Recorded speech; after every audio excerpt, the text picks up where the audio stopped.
So we got a bunch of political topics to dig into, and our friend Dave Weigel from Semaphore joins us now. We've got some new Zoron polling, and you were just at two very interesting conferences, so great to see you, Dave. Yes, good to be out of the conferences.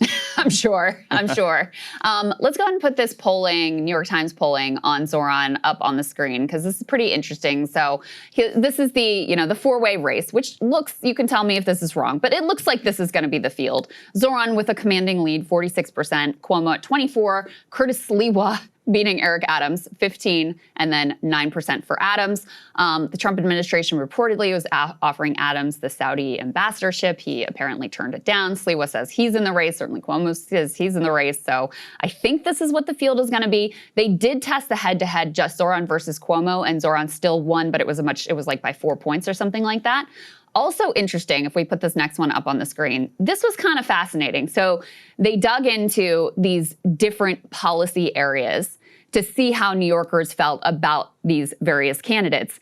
And Zoron came out on top in everything. So the one where he was closest was on crime, where he just edged out Cuomo. I'm sure it's like a statistical tie there, but commanding lead on affordability, commanding lead on housing, pretty solid lead on taxes and spending. And his largest lead actually is on the Israeli-Palestinian conflict, where 43% say they think he would do the best job on that issue. Of course, not that central to the New York City mayor's race, but in any case, his opponents tried to make it central to it.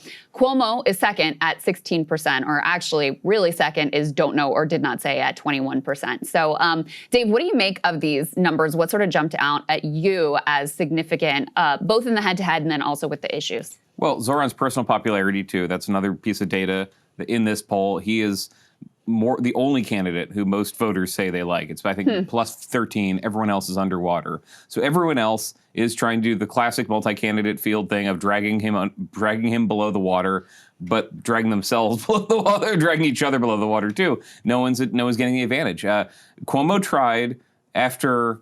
This is about 3 weeks ago. Cuomo tried after reporting on the housing plans to say that Zoran was unfairly in a rent-stabilized apartment. He'd some say rent control, which is different. And if Andrew Cuomo's elected, there's going to be a reckoning with people with rent-stabilized apartments. That's the first poll since then. That didn't work at all. That just wasn't an affordability argument. That was a revenge argument. And people saw through it. Yes, and it is remarkable that knowing, cover several months now, this is the discourse in the entire Democratic Party, several months to see that Zoran captured the affordability message. Are they competing on that? No, they're very distracted by other issues. And even on the crime issue, Zoran's been saying I'm not trying to raise a campaign brochure for him, but since he got in the race, he renounced to fund the police. His answers on policing are not, I'm going to stop them from arresting anybody. Nobody can really make that stick because they're still operating like voters think he has the mindset of 2020. And he no longer does. So you can't polygraph him, but he no longer does. I mean, also, crime has come down in New York City. So it's also potentially not as much of an issue as it was when Eric Adams was getting elected, for example. I mean, it was interesting to me, too, to see there that Adams does quite poorly on the issue of crime, even though, he was police officer. He ran on that. That was sort of like his bread and butter. And crime has actually come down under his tenure, and yet Zoran has much higher approval there. The other one that is just fascinating to me is the Israeli-Palestinian conflict number. And that was an issue, Zoran was not trying to make that central to his campaign, but Cuomo and others in the Democratic primary were really trying to tag him with this label of, he's an anti-Semite and he just hates Jewish people and he hates Israel. He won't even commit to traveling to Israel. He won't say that Israel has a right to exist as a Jewish state. And, I think it's pretty clear, not only did that argument fail, but it actually redounded to his benefit, ultimately. For people who care about that issue, he is receiving the lion's share of the vote. And it also made them look like they were focused on these other superfluous issues, while he was focused on affordability and issues that were core to New Yorkers. Yeah, and you said there's an intensity gap. So the voters who care most about this are not the Upper East Side. The voters that everyone thought they were going after were a little bit outdated. Other Democrats had a view of the electorate that was very frozen in the 80s in views of how Jewish voters think of Israel, and they did not factor in 2 years of the demolition of Israel's image, even with Jewish Americans, especially in New York. And there's a dismissal you find in the pro-Israel political community of younger groups that are on-campus active or in public active, the BDS movement, the Jewish members of that movement, but there are a lot of them in New York. And so Zoran has that entire vote. The pro-Israel vote is divided between other candidates, but you're right. This this was not the issue of the race. The other candidates thought they would get that intensity gap. They would get most Jewish voters. That would be a block that would help Cuomo over the line. There are communities where that happened for Cuomo, less so for Adams. Adams is literally running on the Stop Anti-Semitism ballot line. It's one of the ballot lines he got. Yeah, that's right. They overrated how much of an issue this was. It does sound like something they hear a lot from high-powered from donors, from high-powered Democrats, from people who are worried in the Hamptons, a real thing that the Times is writing about.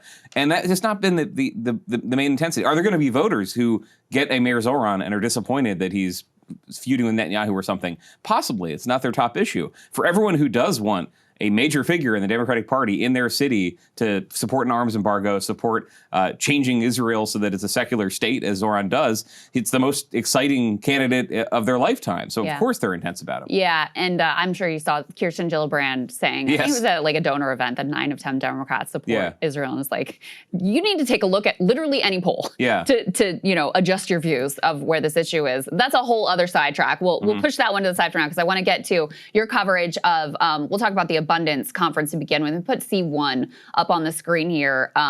So what were some of the things that they were grappling with? And I know you were telling me before we started that actually Zoran was very sort of present at this conference in terms of a subject piece and how to deal with him, because during the primary, he really kind of extended an olive branch. He embraces a lot of abundance-style policies and, sort of talk the talk, but they certainly don't see him as being one of them.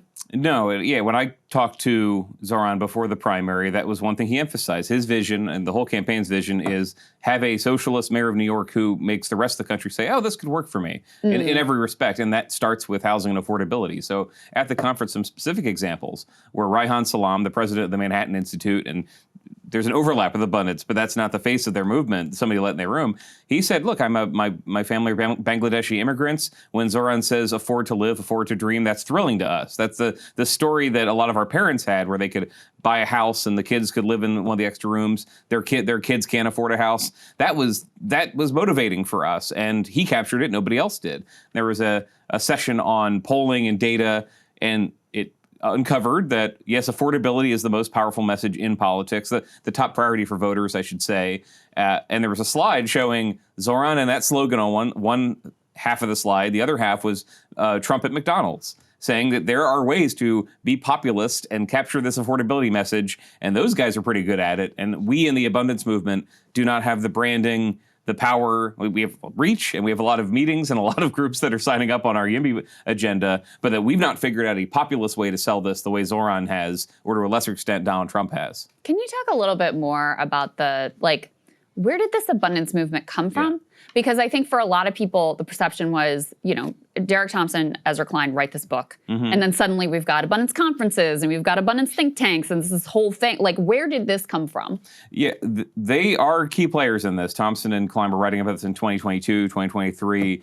At the same time, there was a movement of liberals in cities who wanted to build more. And this came from frustration, really accelerating the Biden years. Biden is president, money is being shoveled out to states, but you are a legislator in California or in New York or even in Colorado, and it's taking forever for you to build something. Because there's a joke, there's a line they like to say that there's no Democratic or Republican way to build a pothole. Well, there is a Democratic way to fill a pothole, I should say. It is to have a 6-month equity study and make sure that the pothole filling company is minority owned, et cetera. So they were grappling, our Democratic Party has no trade-off agenda at all. It just says everything to everybody. It takes forever to build. Biden presidency ends with so much money being clawed back by Trump because they didn't spend it. So they're trying to solve that national problem, but these two ideas sort of come together with a lot of help from donors. There are Silicon Valley donors, not just there, but some of the people like John Arnold starts at Enron, but now he's a bigger libertarian, liberal philanthropist. And there are a lot of people who say, well, we don't want the left to take over the Democratic Party. We do like this the idea where there are Democrats who want to build things and spend things and deregulate. And this is actually happening in some states. California, Scott Wiener, who's in that slide, who's in that picture, very progressive state senator, wants to replace Pelosi when she retires, has a pretty good chance. And he's one of the leaders to scale back the environmental law that was passed in the 1970s because every Californian has experience with homeowners associations or energy companies or just an angry boomer somewhere saying, no, you can't build that six unit apartment building on this vacant lot because it'll block the view from my bungalow. So it's a very local movement. Ezra, who's from California, is big into this, and columnists and reporters politicians talk to donors. It's not fully organic, but it was just a couple of different ideas about the Democratic Party's problems being, I'd say, elucidated the most, I guess, book-selling way by these two guys. And that's now the brand of the movement, but they didn't fully start it. Well, and talk a little bit more about who's in the movement, because you have liberals like Ezra and Derek, and then you have these more libertarians. I mean, at its core, like, this is an oversimplification, but a lot of it is just kind of like deregulation, which obviously the libertarians have long loved. So are there tensions in the movement between these various factions of how to proceed? There are some. So in the conference, you can go to their website. The donors include Stand Together, which is the Koch organization, Pacific Legal Foundation, which is a libertarian legal group. They do have some differences. One of them, I drew a little bit in the article, is that where does immigration fit into this? Because there are progressives who and libertarians who are very open-minded about immigration, get as many people in the, if you need asylum, you can move to my city. If you have high skills, even better, but we need to streamline the system. But there is a political worry from the more democratic electability focused abundance people that if Democrats are seen as the party that has no restrictions on immigration, then the homeowner who says, I want to vote for the party that's going to make it easier to fund to build a home, to buy a home, is going to say, well, that party is going to give everything away to these new arrivals. I'm going to vote for the Republicans who say that they're going to do mass deportation and I can have a cheaper housing, cheaper goods for that reason. So that was one conflict. It was actually between the libertarians and the more progressives on one side and the more electorally minded liberals on another side. And there are different views of what abundance means. Does it mean those restrictions to make it necessary? Does it mean just a deregulation where there are few trade-offs? Part of the conference was about debating this, and I was at NatCon, the National Conservatism Conference too. They framed themselves against that. They said, well, we're having our fights, but on the other side is the Trump administration that believes in scarcity, that believes in deportation. We're not doing that. We're saying that the population of the country could grow steadily. We could have more. We could have big families, and they don't have an answer for them. They want them to live on the AI-generated farm with the trad wife. We want them to live in a single-stair unit and maybe buy a bigger house when they're older because we freed up the housing market. We've made it legal to build things. So it's a very optimistic movement, but also very aware of all these political cross-currents that make it hard to win. Let's talk a little bit about that National Conservatism Conference, right? I don't know what it's called. Okay, let's put this up on the screen. This is C2, guys. And you say nationalists consolidate the U.S. right with one small crack. And I'm sure it was interesting to go, back to back to these two conferences, because with the abundance people, you got a group of people who are like totally out of power in terms of the federal conversation. With the nationalists, they've got their guy in the White House, and they've got Stephen Miller, and they've got, a whole administration, and they had time in the off season to like put together what their policy plan was. They're steamrolling through the Supreme Court. Saagar and I covered that earlier. So, how are they feeling about how all of this is going? Well, they're feeling great. That you conveyed it. They feel that Donald Trump is not going to have a problem leading this movement for another 3 years. Now, it doesn't have a serious threat to power. The left is in disarray, which I guess we just dealt with. Yeah. And then the old right, they're saying, the conservative Inc. is the popular term for it, are discredited, but they're going to try to take the party back over once Trump is gone. And there are Bannons who say maybe he'll never be gone, but most of the movement thing, in 2028 when it's a Rubio-Vance primary. The crack I was referring to, the headline, is younger conservatives who are aligned with this, who agree with the movement's goals, who agree with deportations. There is a strain of America First foreign policy thinking that includes let's cut off all funding to Israel, and even let's not support the United States backing up Israel because they need our B-2 bombers to finish something their army couldn't, or their Air Force couldn't do. So that was the crack. And so Yoram Hazony, the leader of the conference of Edmund Burke Foundation, et cetera, he uses his speech to say, we're winning. However, I was really in denial about how many young people would have a problem with Israel, and how many of our commentators, he didn't use the names, but it sounded like he meant Tucker Carlson. How many people are getting these new audiences and are critical of Israel? Yeah. And his point was never criticize Israel. It was, hey, I thought after the Iran bombing happened and World War III didn't happen, that would stop, and it didn't. It looks like there's something very elemental here where people hear nationalism and they think not just let's have the strongest military in the world, but let's not be bailing out Ukraine or Israel or anyone else, viewing them the way that we view France. Nobody's saying they need our help right now. This other nuclear power in Europe needs our help and needs our military aid. So that was a fairly hot debate. There was a debate where leaders of the Heritage Foundation, Yoram, et cetera, were listening as the American Conservative and Max Abrams, I should say Kurt Mills, American Conservative, and Max Abrams, a scholar at Northeastern, were debating this. Abrams saying, you guys are discredited, and there is an American role in defending Israel, and Mills saying, no, this is going to ruin the entire movement, and we're anti-interventionists, and this doesn't fit in. So the final thing I'll say about that is national conservatism, it is rooted in a lot of politics in Israel, in Europe, that are not necessarily the same politics we have here. Europe has a different experience with mass immigration than we do. It has longer traditions of ethnic homogeneity in their countries that are changing. They have more of a sort of natural blood and soil inclination than we do. Yeah. And in America, the country of manifest destiny and expanding into the frontiers and talking about buying Greenland, does that fit? There was some tension there, but the main tension was, well, forgetting about whether we have more in common with Israel as a project, why are we funding any war there whatsoever? Why are we on the hook? And isn't it going to discredit, this is one point Mills made, young people are learning that all our movement does is cut taxes and give money into foreign wars.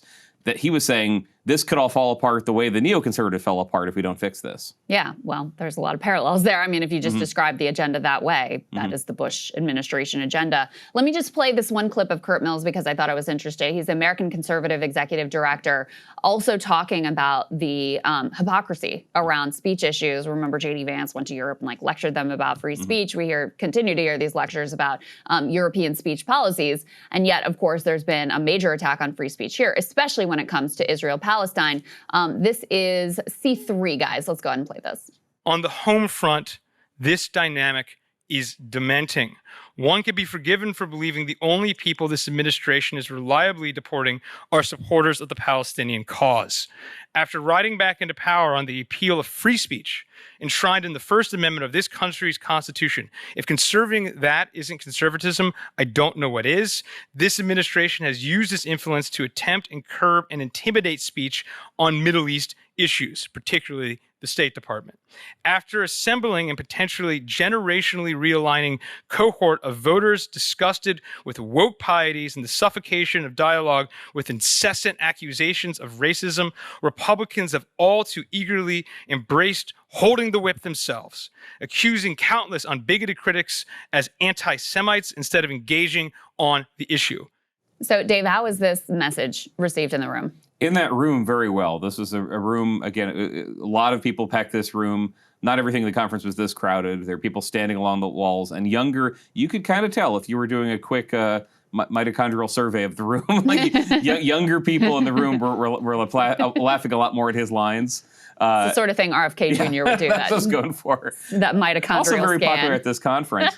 But even if they agreed with Abrams, that's this idea that we are giving up our sovereignty if we're saying that we always have Israel's back, even if they're pursuing war aims that are not defensive.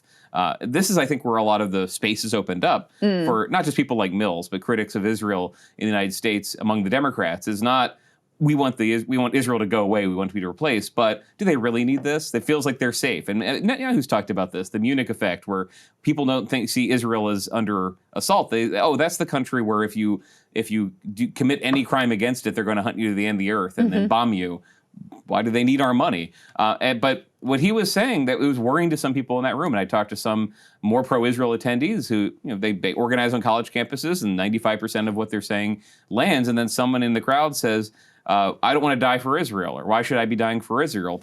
That's what Mills is talking about, is that those people who came into the coalition, the younger men who are interested in a lot of what Trump is doing, might get off on that. And certainly some of the influential Rogan types who are not attitudinally conservative that has been a breaking point for them is, wait a second, because we're not allowed to criticize this country. Why did this guy get deported? What he's talking about, he's trying to say, lop that off because you have the potential to completely realign the country.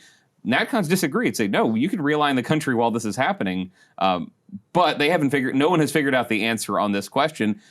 To me, that's a pretty healthy movement. This is unlike Democrats who bracket the conversation, don't want to talk about Israel at all in the 2024 election, and are now splintered and fighting over it. This, I think, was happening too, was we have the space and the power to say, let's air this out and figure this out before we start losing elections over it, or we start going on campuses and getting yelled at because of our positions. Yeah, interesting. And then contrast that with Schumer, Jeffries, et cetera, who won't even endorse Zoran. I mean, they won't say exactly why, but certainly Israel is a part of that calculus there, why they find it so abhorrent to endorse the guy who won the Democratic nomination by 12 points.